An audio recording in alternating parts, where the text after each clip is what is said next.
commencement était la parole. Et la parole était Dieu.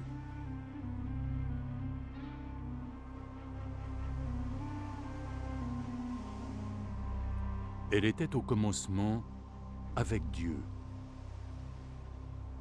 Toutes choses ont été faites par elle, et rien de ce qui a été fait n'a été fait sans elle.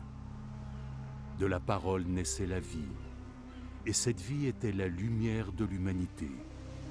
La lumière brille dans l'obscurité, mais l'obscurité ne l'a pas reçue.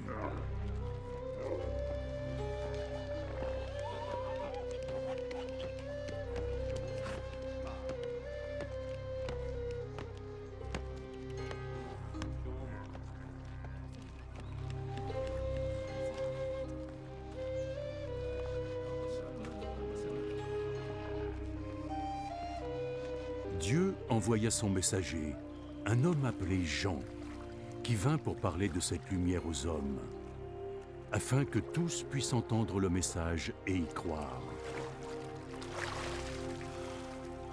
Lui-même n'était pas la lumière, il était là pour parler de cette lumière. C'était la véritable lumière, la lumière qui vient au monde et illumine tous les hommes.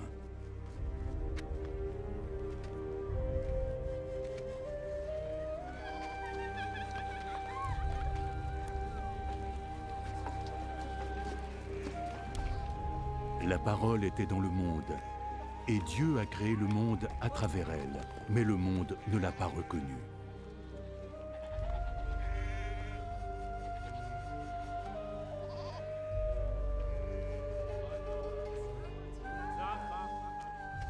Il est venu dans son propre pays, mais les siens ne l'ont pas accueilli.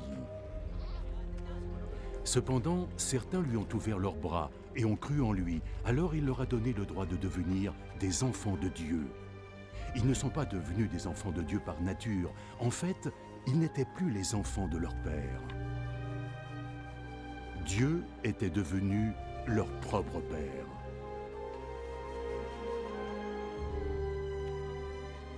La parole s'est incarnée en un homme. Et il a vécu parmi nous, plein de grâce et de vérité. Nous avons vu sa gloire, la gloire qu'il a reçue en tant que Fils unique du Père. Il a parlé en son nom. C'est lui qui est unique, celui dont je parlais quand j'ai dit « Il vient après moi ». Mais il est bien plus grand que moi, parce qu'il existait bien avant que je naisse. Nous avons tous reçu la plénitude de sa grâce, une bénédiction après l'autre.